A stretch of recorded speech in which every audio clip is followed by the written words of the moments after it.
Hyperemesis gravidarum, or HG, is a severe form of nausea and vomiting during pregnancy. HG affects approximately 0.3 to 2% of pregnancies. HG is characterized by several key symptoms, including persistent nausea, severe vomiting often occurring multiple times a day, significant weight loss of more than 5% of pre-pregnancy weight, dehydration, dizziness, decreased urination, and extreme fatigue. Some women also experience additional symptoms such as excessive salivation, a heightened sense of smell, altered taste, and mood changes. Unlike typical morning sickness, which usually resolves by 12 to 14 weeks, hyperemesis gravidarum can persist throughout the entire pregnancy. HG involves constant vomiting with no relief from food, while morning sickness typically improves with small meals. This persistent nature of HG makes it particularly challenging for those affected. Dehydration is one of the most serious complications of hyperemesis gravidarum. Women with HG need to focus on fluid intake strategies when possible, though severe cases often require intravenous hydration. Recent research highlights the role of growth differentiation factor 15, or GDF15, a protein produced by the placenta, in hyperemesis gravidarum. Elevated levels of GDF15 are linked to nausea and vomiting in pregnancy and HG symptoms.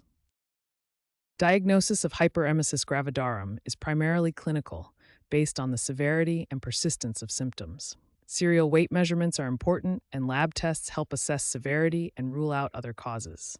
Obstetric ultrasonography should be performed to rule out other conditions. The Pregnancy Unique Quantification of Emesis and Nausea Score, or PUQE score, is a useful tool in diagnosing and monitoring HG. It assesses severity based on duration of nausea, frequency of vomiting, and frequency of retching over a 24-hour period. Hyperemesis gravidarum has profound impacts on a woman's physical well-being and quality of life. Physically, HG can lead to repeated hospital admissions, as the severe nausea and vomiting cause dehydration and electrolyte imbalances. In severe cases, parenteral nutrition may be required. Many women find themselves unable to perform basic daily activities during episodes.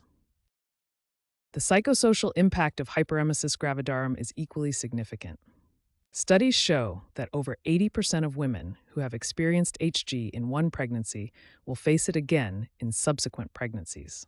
This high recurrence rate leads many women to change their plans for future childbearing, with some deciding against additional pregnancies due to fear of experiencing HG again. Depression, anxiety, isolation, and relationship strain are common psychological effects, as the condition can be debilitating for months. Management of hyperemesis gravidarum focuses on alleviating symptoms and preventing complications. Assessment tools like this questionnaire help healthcare providers evaluate the severity of nausea and vomiting in pregnancy. Treatment approaches include antiemetic medications, intravenous fluids for dehydration, and nutritional support. Dietary modifications, such as small, frequent meals and avoiding triggers like strong smells or motion, can also help manage symptoms. Several organizations are working to improve care for women with hyperemesis gravidarum. Harmonia Healthcare has created dedicated clinics to treat women affected by HG, addressing the unmet needs of patients who are often treated and released in emergency rooms only to return frequently. The Cheer Foundation is currently researching multiple aspects of hyperemesis gravidarum. Their focus includes identifying genes involved in pregnancy nausea and vomiting. They're also studying the impact of nutritional supplementation, the accuracy of assessment tools like the HELP score, and improving treatment protocols and hospital care. The future outlook for hyperemesis gravidarum research and treatment is promising. Recent innovations focus on targeting growth differentiation factor 15, or GDF15, a protein linked to nausea and vomiting in pregnancy. Therapeutic strategies in development include non-IgG immunotherapies and small peptide and molecule antagonists that can reduce HG symptoms while ensuring fetal safety. Novel administration methods, such as transdermal patches, are also being explored to deliver medications more effectively.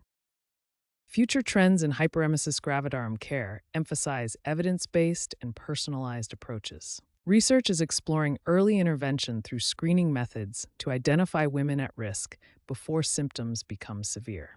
Continued research into genetic factors influencing HG is expected to lead to a better understanding of the condition and potentially new treatments.